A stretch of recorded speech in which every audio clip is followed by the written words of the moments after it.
worst first draft picks ever in NBA history.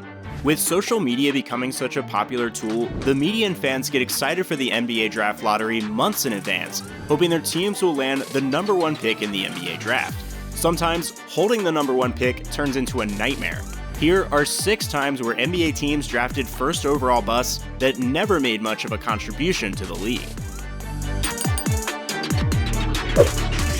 Joe Smith. Joe Smith was drafted by the Golden State Warriors in 1995 as the first overall selection. While Smith had a 16-year career, he reportedly lost all of the $60 million he earned over those 16 years.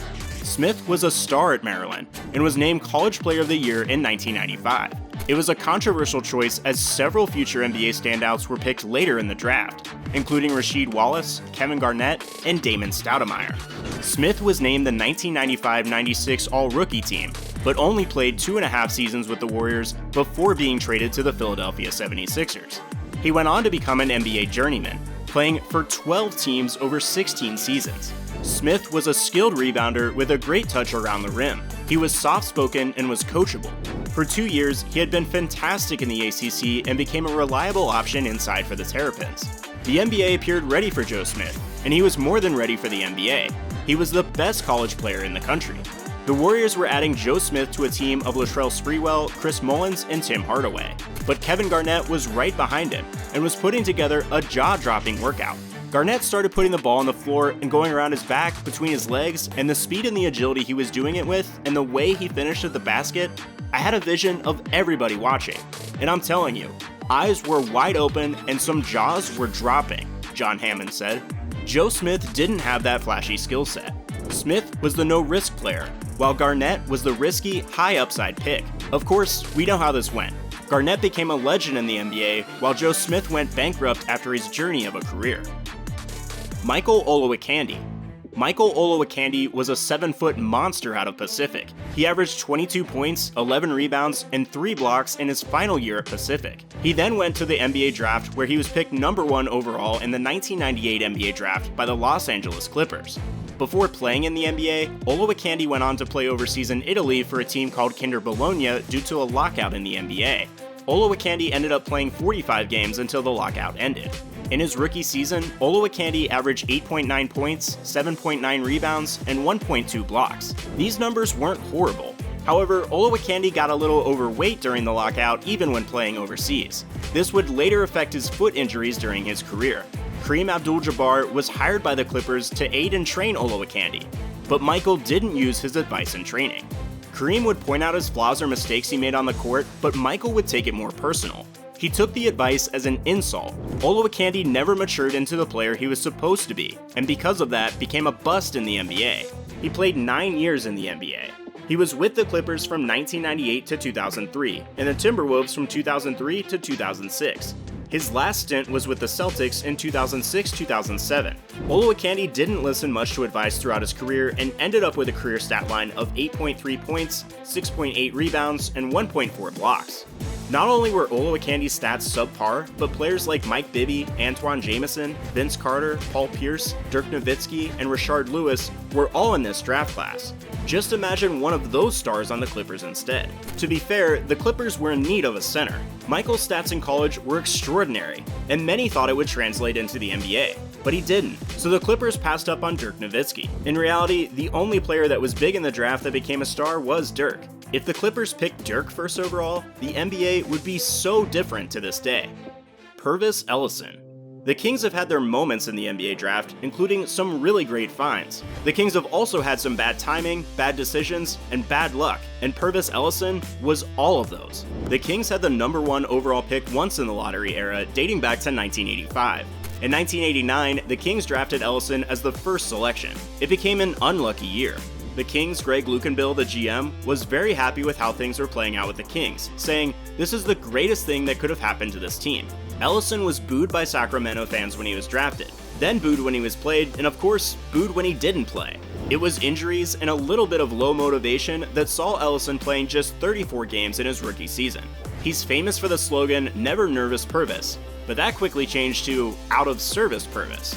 Never had a team given up on the first overall pick after one season, but Ellison was traded to the Wizards in the offseason. The rumor was that Ellison didn't love the game. He was a great guy, easy to be around, but lacked competitiveness. There was no drive coming out of Ellison. Looking back at the draft, it was a weak class with no superstars. The Kings were unlucky as they got the first pick of the draft in one of the worst years possible. Ellison averaged 8 points and 5.8 rebounds in Sacramento, and for his career put up 9.5 points and 6.7 rebounds over 11 underwhelming seasons. Kwame Brown.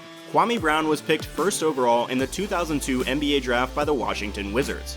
You can say that expectations were high. Michael Jordan, one of the greatest players in NBA history, was the one who wanted Brown.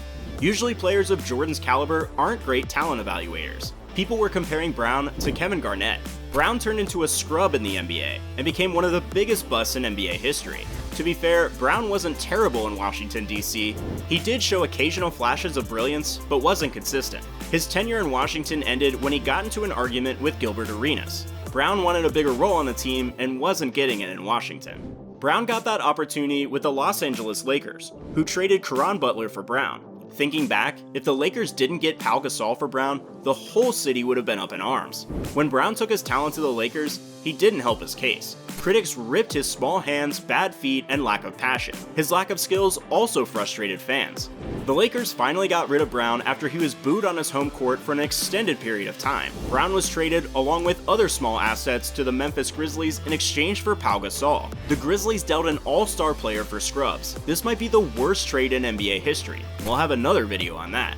Brown was not very good in Memphis either. Both sides agreed that Memphis wouldn't work out for Brown, and so he went to Detroit following the conclusion of the 2007-2008 season. Some thought Brown might actually do well in Detroit. Those people thought he might thrive away from the spotlight. On such a balanced team, he would not feel pressure and could contribute freely. But Brown's lack of skills made him a non-factor for Detroit. He rarely received playing time on a team that barely won half of its games. During this season, Brown was still owed over $4 million. Greg Oden. The former #1 overall pick in 2007, Greg Oden, said himself that he'll be remembered as the biggest bust in NBA history.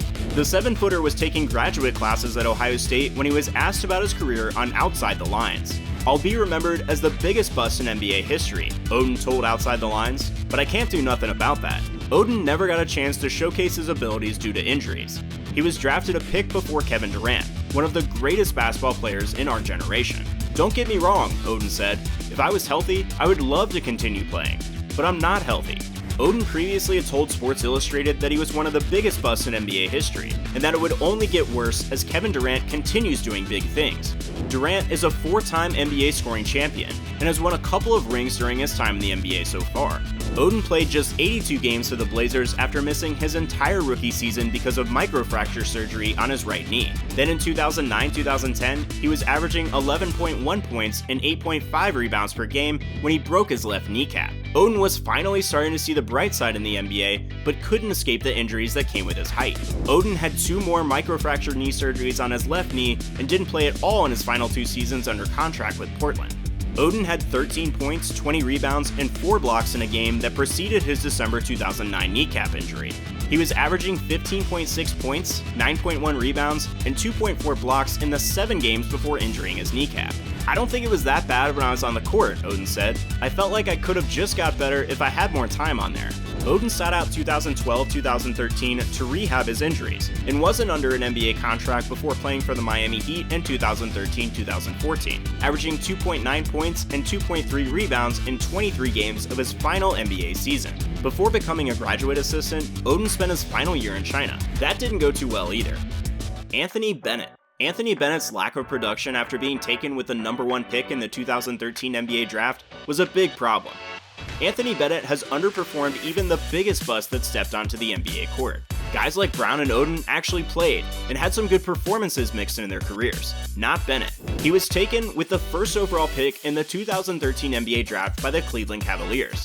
Bennett entered the league trying to rehabilitate from a shoulder injury, and struggled with weight and conditioning issues. He started his NBA career by going 0 for 18 from the field, and was traded after just one season for Kevin Love. Even after getting traded, Bennett couldn't even get in the rotation for the Minnesota Timberwolves squad that won 16 games on the year. Bennett played on 5 different G League teams since 2015, and even tried playing for Fenerbahce, an overseas team, before being released. Bennett is the shortest tenured number 1 pick who didn't suffer a major injury since the 1960s. Bennett played in 151 NBA games since being drafted. He's a career 26.1% three-point shooter, has recorded just 77 assists in 1,905 minutes, and averaged 4.4 points and 3.1 rebounds per game on 39.2% shooting over his 4 years in the league. Each year, he spent on a different team. The Cavs traded Bennett to the Timberwolves, and 3 years later, won an NBA championship with Kevin Love on the roster, along with Kyrie Irving and LeBron James. The Timberwolves, on the other hand, are a long way for contending in the Western Conference, and trading their star Kevin Love for Anthony Bennett has literally sent them back a long way from becoming contenders in the NBA. There's busts due to injuries, and then there's busts due to absolutely no injuries. Bennett didn't have the drive or what it took to become an NBA player. If you want to be in the league, you need to stay in shape, work hard on your game, and go back to the basics. Bennett was a star in college, and it's sad to watch college stars who are unable to develop into professionals and play under the spotlight. For Bennett, it wasn't meant to be. But to be fair, the entire 2013 draft class wasn't meant to be. Just like the Kings in 1989, the Cavaliers were unlucky with getting the first pick in that year's class. The Cavs made up for it, of course.